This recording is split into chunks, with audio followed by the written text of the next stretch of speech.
Cole Harrington ne s'attendait pas à rentrer tôt ce soir-là. Le gala s'était terminé plus vite que prévu. Une soirée ennuyeuse, remplie de vin, de politique et de personnes qui mesuraient le succès à travers des boutons de manchettes en or et des abris fiscaux. Il avait souri, hoché la tête, signé un chèque à 6 chiffres pour un hôpital pour enfants, puis était parti sans un mot. Il était presque minuit lorsqu'il entra dans son penthouse. Il desserra sa cravate d'une main, refermant la porte derrière lui de l'autre, aussi discrètement que possible. Il voulait du silence, un verre, peut-être 5 minutes de calme, avant de s'effondrer dans un lit qu'il n'avait pas touché depuis 4 jours. Mais à peine avait-il passé l'entrée qu'on l'empoigna par derrière. Une main se plaqua sur sa bouche. Cole se figea. Son instinct lui criait de se défendre, mais avant qu'il ne puisse réagir, une voix féminine, tremblante et familière, murmura à son oreille. « Ne dites pas un mot. » Son pouls ralentit juste assez pour qu'il reconnaisse la voix. Amara, la femme de ménage, la nouvelle. Engagée 2 semaines plus tôt, après que la précédente avait quitté son poste sans préavis. Il lui avait à peine parlé. À peine remarqué sa présence pour être honnête. Mais maintenant, sa main était sur sa bouche, son autre bras enserrait son torse, et son souffle tremblait derrière lui. Lentement, elle retira sa main. « Qu'est-ce que » murmura-t-il, se tournant brusquement point.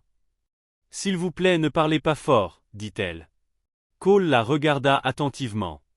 Elle portait toujours l'uniforme noir, son tablier blanc impeccablement noué, son bonnet de domestique soigneusement glissé dans ses cheveux bouclés. Mais son visage était différent. Pas composé, pas calme comme avant.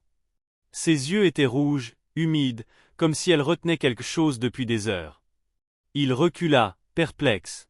« Vous feriez mieux d'avoir une bonne raison, dit-il. »« Je l'ai, » répondit-elle, le coupant. « Mais ce n'est pas une raison que j'aurais dû porter seule. » Cole la dévisagea. « Qu'est-ce que ça veut dire ?»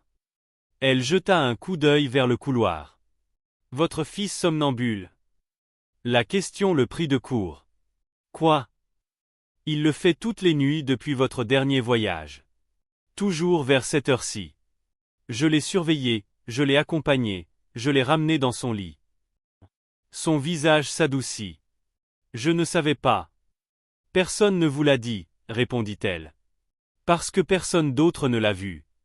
Je reste tard après mon service pour m'assurer qu'il va bien. »« Vous n'êtes pas payé pour ça, » dit-il platement.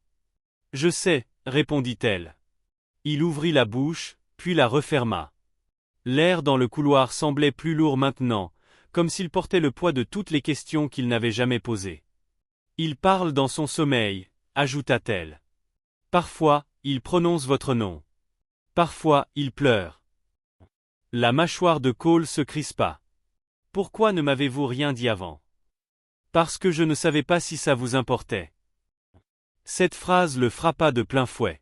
« Je me soucie de mon fils, » dit-il doucement point. « Je le crois, » répondit-elle. « Mais les enfants ne ressentent pas les croyances. Ils ressentent une présence. » Il ne répondit pas. Elle continua, sa voix plus assurée maintenant. « Ce soir, il est passé près de l'escalier. Ses yeux étaient grands ouverts, mais il n'était pas réveillé. Je l'ai arrêté juste avant qu'il n'atteigne le bord. » Le cœur de Cole se serra.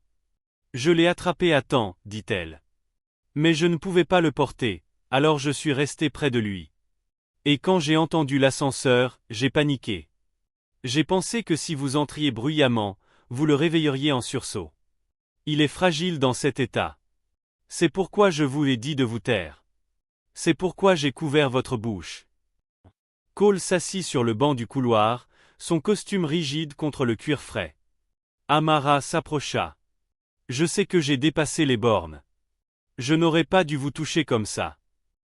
Vous protégiez mon fils, » dit-il, levant les yeux vers elle.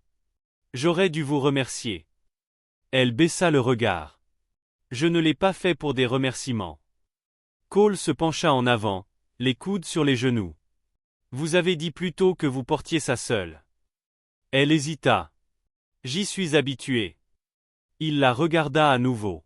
« Vraiment. » Elle était jeune, peut-être au milieu de la vingtaine, trop jeune pour avoir des yeux aussi fatigués, des mains aussi fermes d'avoir contenu tant de peur. Je sais que je ne suis que la femme de ménage, dit-elle doucement. Mais ce petit garçon, il me regarde comme si j'étais plus que ça, et je ne pouvais pas ignorer ça. Vous n'êtes pas juste la femme de ménage, dit-il. Elle hocha la tête, mais ne sourit pas. Pourquoi ne pas avoir laissé ça à la nounou? Demanda-t-il. Amara détourna les yeux. La nounou arrive tard par tôt, dit qu'elle n'est pas babysitter. Elle dit qu'il finira par arrêter. Cole ferma les yeux un instant. Tout ce qu'il avait manqué lui apparaissait clairement maintenant.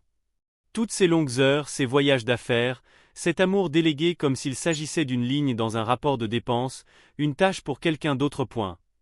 Je pensais bien faire, dit-il. Travailler dur, construire quelque chose pour lui. Amara parla doucement. Un enfant n'a pas besoin d'un avenir plus qu'il n'a besoin de son présent. Cole la regarda comme s'il venait d'entendre un secret qu'il n'était pas prêt à recevoir. À cet instant, des pas légers se firent entendre au coin du couloir. Ils se tournèrent tous les deux. Nolan était là, son fils pieds nus, les yeux lourds de sommeil. « Papa !» Cole se leva. « Je suis là, mon grand. » Amara murmura. « Marchez lentement. » Pas de mouvement brusque. Cole s'avança, s'agenouilla et ouvrit les bras. Nolan trébucha vers lui. « Je te cherchais. »« Je suis là maintenant, » dit Cole, la voix brisée. Et pour la première fois depuis longtemps, il le pensait vraiment. Cole serra Nolan contre lui, ses bras se resserrant alors que le garçon respirait doucement contre son épaule. Il n'avait pas réalisé à quel point Nolan était encore petit, à quel point son corps s'intégrait si facilement dans ses bras. Cela faisait des semaines qu'il ne s'était pas assis ainsi, peut-être plus. Trop d'appels téléphoniques, trop de dîners silencieux avec un écran entre eux. Maintenant, son fils s'accrochait à lui comme un enfant effrayé à l'idée de se réveiller seul à nouveau. Amara se tenait en retrait, observant en silence. S'imposer. Elle ne l'avait jamais fait. Cole leva enfin les yeux, la voix rauque. Combien de fois a-t-il fait ça? Depuis que j'ai commencé, 7 fois. Toujours après minuit. Toujours en marchant comme s'il cherchait quelqu'un, répondit-elle doucement. C'est comme si son corps se souvenait de ce que son cœur ne comprend pas. Cole baissa son visage dans les cheveux de Nolan. Il pense que je l'ai abandonné. Je pense qu'il vous manque, tout simplement, dit Amara. Ce n'est pas la même chose. Elle passa devant eux et redressa doucement une photo sur le mur. Une vieille photo de Cole et Nolan à la plage. Vous savez, dit-elle sans le regarder, quand j'étais petite, ma mère travaillait la nuit de longues heures, parfois 2 emplois. Je l'attendais, même si elle me disait de ne pas le faire. Je m'endormais près de la porte juste, pour me sentir proche d'elle quand elle rentrait. Cole écoutait, toujours agenouillé. Je n'avais pas besoin de cadeaux, continua-t-elle. J'avais juste besoin de sa voix, de sa présence. Un moment où ses yeux croisaient les miens. Ça suffisait pour me faire tenir un jour de plus. Elle se tourna vers lui. Nolan attend encore à cette porte, monsieur Harrington, même si ce n'est pas physiquement. Il hocha lentement la tête, serrant Nolan plus fort. Je pensais que lui donner tout compenserait mon absence, dit-il. Amara s'assit en face de lui sur le banc du couloir. L'amour n'est pas une livraison. Ce n'est pas quelque chose qu'on dépose pendant les vacances ou les anniversaires. C'est être là au milieu de la nuit quand ils oublient leur propre nom, mais se souviennent de votre chaleur. Elle ne prêchait pas. Elle énonçait simplement ce qu'elle savait. Et Cole, pour une fois, ne se sentit pas sur la défensive. Il se sentit humble. Nolan remua. Sa voix était faible. C'est le matin. Pas encore, mon grand, murmura Cole. C'est encore la nuit. Tu vas bien. Amara était là. Nolan marmonna sans ouvrir les yeux. Elle me tenait la main. Cole regarda Amara à nouveau. Vous avez fait plus pour lui en 2 semaines que moi en 2 mois. Elle secoua la tête. Vous n'avez pas besoin de dire ça. Si, je le dois, insista-t-il. Parce que c'est vrai. Amara se leva lentement. Je vais faire du thé. Vous avez tous les deux besoin de quelque chose de chaud. Pendant qu'elle se dirigeait vers la cuisine, Cole porta Nolan dans sa chambre, le déposant doucement sous les couvertures bleues. Le garçon soupira dans son sommeil, se tournant vers la fenêtre. Cole s'assit à côté de lui, passant ses doigts dans les cheveux de son fils. Quand il revint dans la cuisine, Amara avait préparé 2 tasses. Elle rinçait quelque chose dans l'évier. Les lumières étaient tamisées, le pantouse entier était calme, hormis le bourdonnement du réfrigérateur. Il s'arrêta à côté d'elle. « J'aimerais que vous restiez, dit-il. Elle ne leva pas les yeux. C'est votre choix. Pas seulement comme femme de ménage. Cela la fit s'arrêter. Il continua. Je veux quelqu'un dans cette maison qui le voit comme vous le faites, qui se soucie de lui comme d'une personne, pas juste d'une routine. Elle se tourna vers lui. Vous n'avez pas besoin d'embaucher l'amour. Vous devez juste être présent. Je veux apprendre, dit-il simplement. Cela la réduisit au silence. Elle vit la vérité sur son visage. Pas du désespoir, pas de la culpabilité, juste de la sincérité. Un père qui essayait de recommencer. Après un long moment, elle hocha la tête. Alors, commencez par vous asseoir avec lui tous les matins. Même si ce n'est que 10 minutes, faites en sorte que ce soit la première chose qu'il voit avant l'école. Il sourit faiblement. Et des crêpes. Elle laissa enfin échapper un léger sourire. À la banane, avec un peu de cannelle. C'est la seule façon dont il les mange. Ils s'assirent ensemble à la table, buvant en silence. La ville scintillait toujours au-delà de la fenêtre, avec son bruit incessant.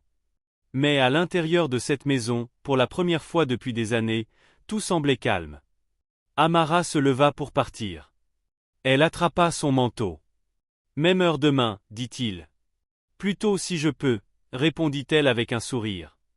Juste avant de sortir, elle ajouta, « Il n'a pas besoin d'un héros.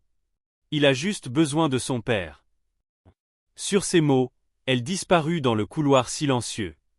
Cole verrouilla doucement la porte derrière elle, se tourna et regarda vers la chambre de son fils.